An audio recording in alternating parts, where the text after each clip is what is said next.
Assalamualaikum. Yuk belajar PKN bersama Ibu Desi Afianti Rahmi SPD. Sudah siap belajar PKN hari ini? Pasti siap dong. Yuk kita mulai belajarnya.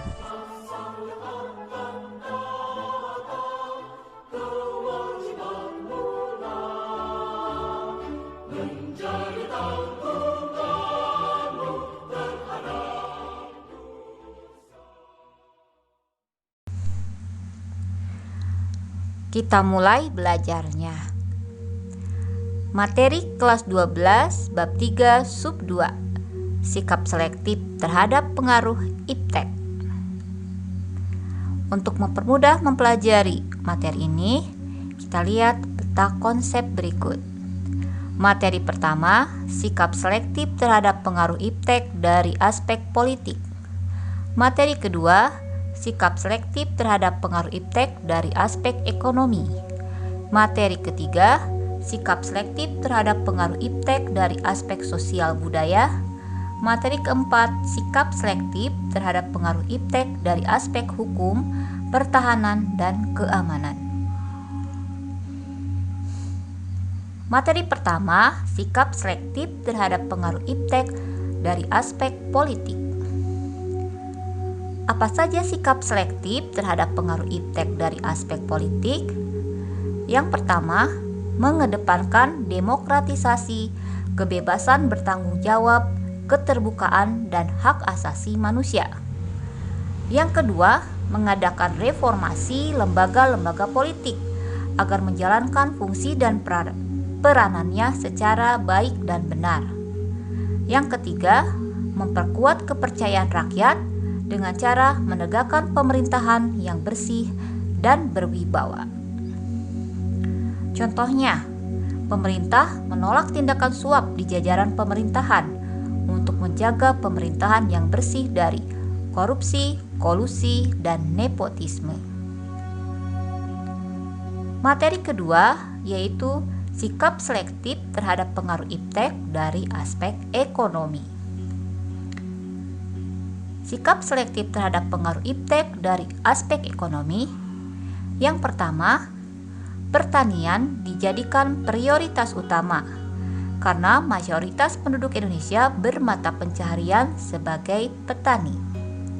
Yang kedua, industri-industri haruslah menggunakan bahan baku dari dalam negeri. Yang ketiga, mempererat kerjasama dengan sesama negara berkembang untuk bersama-sama menghadapi kepentingan negara-negara maju. Contohnya, Indonesia tergabung dengan berbagai organisasi seperti PBB dan ASEAN untuk melakukan kerjasama dengan negara lain dalam memajukan bidang perekonomian. Materi ketiga, sikap selektif terhadap pengaruh iptek dari aspek sosial budaya. Apa saja sikap selektif terhadap pengaruh iptek dari aspek sosial budaya? Yang pertama, terbuka terhadap inovasi dan perubahan, asalkan sesuai dengan norma dan aturan yang berlaku di negara Indonesia. Yang kedua, dapat memanfaatkan kegunaan iptek dengan baik dan bertanggung jawab. Yang ketiga, menghargai pekerjaan sesuai skill dan prestasi. Contohnya, masyarakat dulu memasarkan produksi secara manual di pasar tradisional. Sekarang sudah memanfaatkan teknologi sebagai tempat memasarkan produk dan mampu bersaing dengan produk lainnya. Materi keempat, sikap selektif terhadap pengaruh iptek dari aspek pertahanan dan keamanan. Sikap selektif terhadap pengaruh iptek dari aspek hukum, pertahanan, dan keamanan. Yang pertama, penegakan supremasi hukum atau keadilan, yaitu tidak adanya diskriminasi dalam hukum.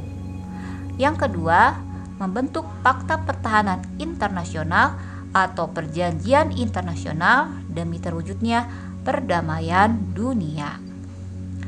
Contohnya, negara Indonesia melakukan kerjasama dengan mengirimkan pasukan perdamaian ke daerah atau negara yang sedang berkonflik untuk menjaga perdamaian dunia. Dalam perkembangan iptek, kita harus bersikap selektif dalam menghadapinya. Hal itu dilakukan dengan cara melihat suatu permasalahan dari berbagai aspek ataupun sudut pandang, sehingga tercipta pandangan yang objektif dan kritis tentang berbagai hal yang ada di sekitar kita. Tentu saja dengan berpedoman kepada aturan yang berlaku di negara Indonesia.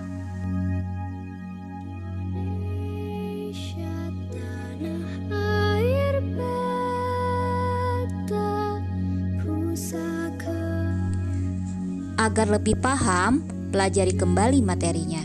Tetap semangat belajar PKN-nya ya, karena sejatinya belajar PKN bela negara. Tunggu materi selanjutnya.